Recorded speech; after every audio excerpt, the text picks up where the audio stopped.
को, बाबाओं को इस तरह के सीन करते हुए देखते हैं जो चमत्कृत करने की वजह से लोगों को हजारों की संख्या में अपने पीछे दरबार में लगा के बैठते हैं। अशोक गहलोत जी आए थे और जैसे ही मंच पे चढ़े तो पीछे से कुछ लोग चिल्लाने लगे कि अंधविश्वास को कब आपने जाना कि ये लोग जो इस तरह का कृत्य कर रहे हैं ये अंधविश्वास है, लेकिन मैं इसे कला से समझा सकता हूँ।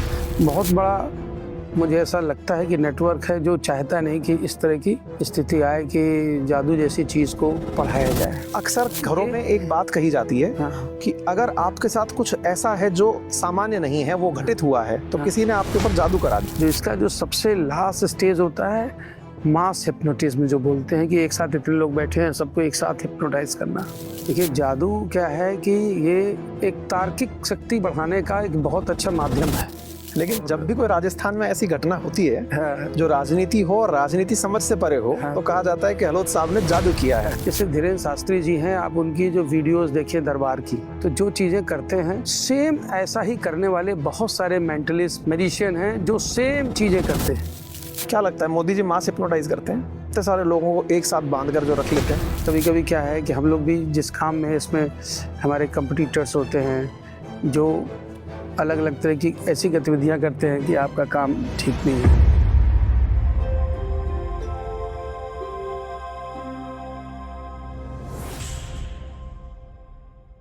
नमस्कार साथियों, स्वागत है आप सभी का अंकित इंस्पायर्स इंडिया पर। मैं हूं अंकित अवस्थी और आज आप मेरे साथ इंस्पायरिंग इंडिया सीरीज में एक ऐसी शख्सियत के साथ हैं जिसमें शब्द बोलता चला जाऊं कि इंस्पायरिंग इंडियन शो, तो वास्तविकता में शो अगर कहीं शब्द से उठाया गया हो तो वो निकल कर आता है जादूगर ओपी शर्मा शो। तो स्वागत करते हैं आज हमारे साथ आज एक खास मेहमान का, नाम है जिनका जादूगर ओपी शर्मा। चर्चा होगी आपके साथ बहुत से विषय पर और उन प्रमुख विषयों में सबसे बड़े विषय ये होंगे जादू असल में होता क्या है। नमस्कार जी। नमस्कार सर, कैसे हैं आप?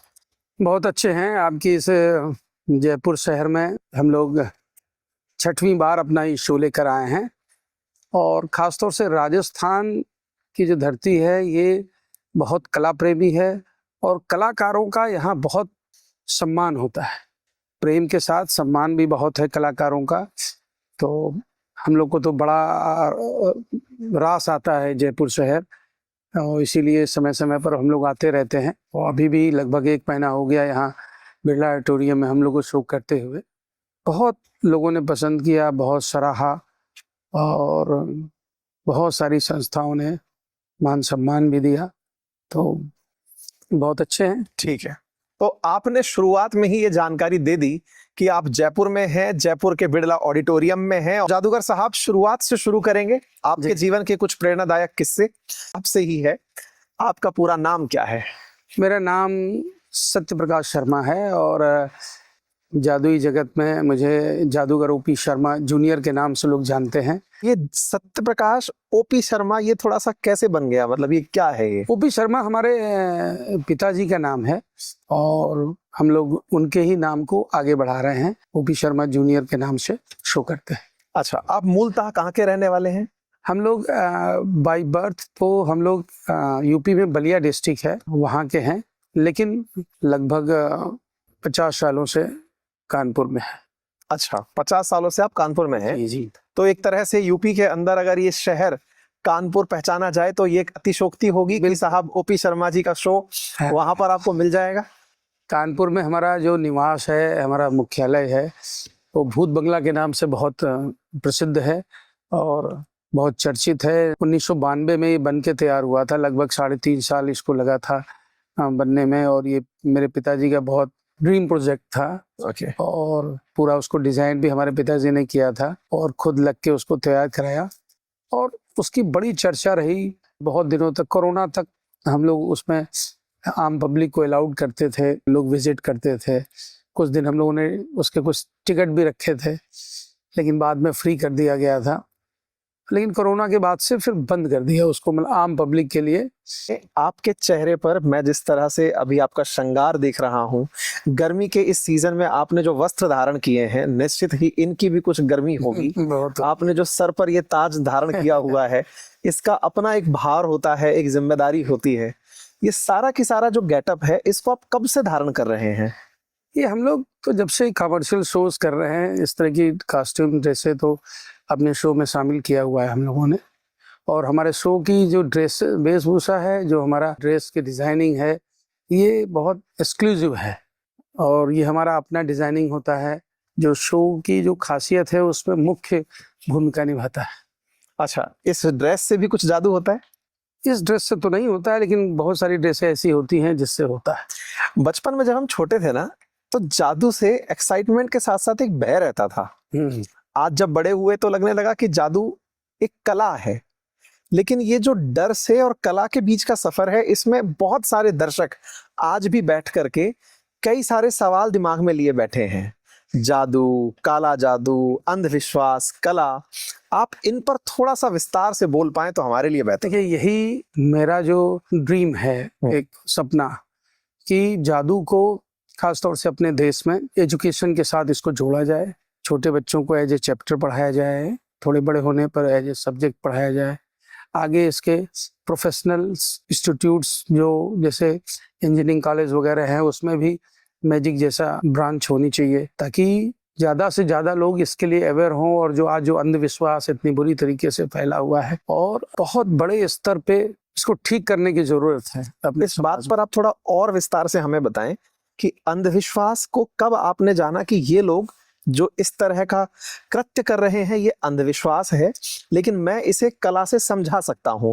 कोई ऐसा वाकया आपकी नजर में है, या फिर वर्तमान समय में कहीं कुछ ऐसा होता देख रहे हो जिसे लगकर? क्या है, ये तो हम लोग बहुत शुरू से ही इस मुहिम पे काम कर रहे हैं, लेकिन व्यक्तिगत स्तर पे इससे पूरी तरह से काम नहीं किया जा सकता।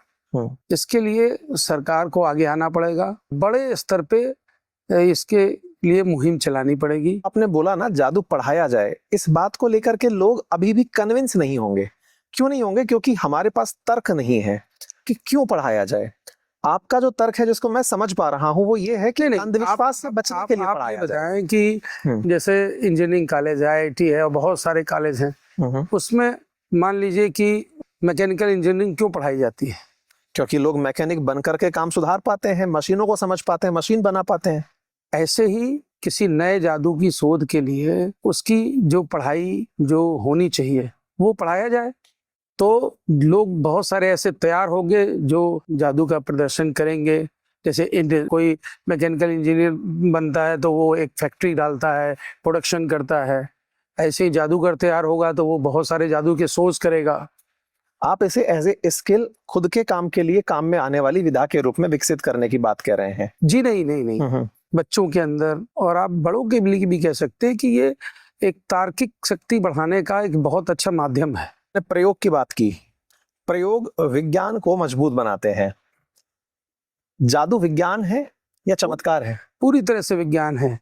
जादू की जो परिभाषा है वो कि जादू एक वैज्ञानिक कला है जो विज्ञान और तकनीकी पर आधारित है, और इसे मनोवैज्ञानिक ढंग से चमत्कृत रूप से प्रदर्शन किया जाता है। चमत्कृत करने की जब बात आती है तो हम बहुत से ऐसे गुरुओं को, बाबाओं को, कई जगह मौलवियों को, कई जगह पादरियों को इस तरह के सीन करते हुए देखते हैं, जो चमत्कृत करने की वजह से लोगों को हजारों की संख्या में अपने पीछे दरबार में लगा के बैठते हैं। देखिए, क्या है कि वो जो कर रहे हैं वो मैजिक का एक आर्ट फॉर्म है। मैजिक में अलग अलग तरीके के फॉर्मेट हैं, तो एक मेंटलिज्म, एक हम लोग के मैजिक में एक टाइप ऑफ आर्ट है मैजिक में।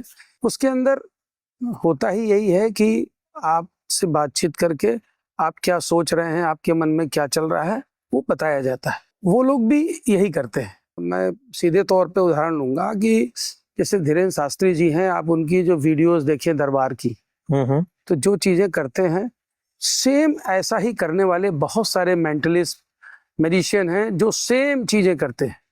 अच्छा, बागेश्वर बाबा जो करते हैं सेम चीज। मेंटलिज्म कर सकते हैं। सुहानी शाह के 10-20 पूरे वीडियोस देखिए, उनके शोज तो आपको पूरी पूरी सिमिलरिटीज मिलेगी। तो एक तरीके से बागेश्वर बाबा के पास भी जादू की एक कला है। अब उसको लेकिन देखिए क्या है, बहुत सारे लोग उनको दूसरे रूप में मानते हैं, और मेरा ये मानना है कि जैसे धर्म है और ये सब चीज़ें हैं, ये भी समाज के लिए बहुत ज़रूरी है। ये सब मनोवैज्ञानिक चीज़ें हैं।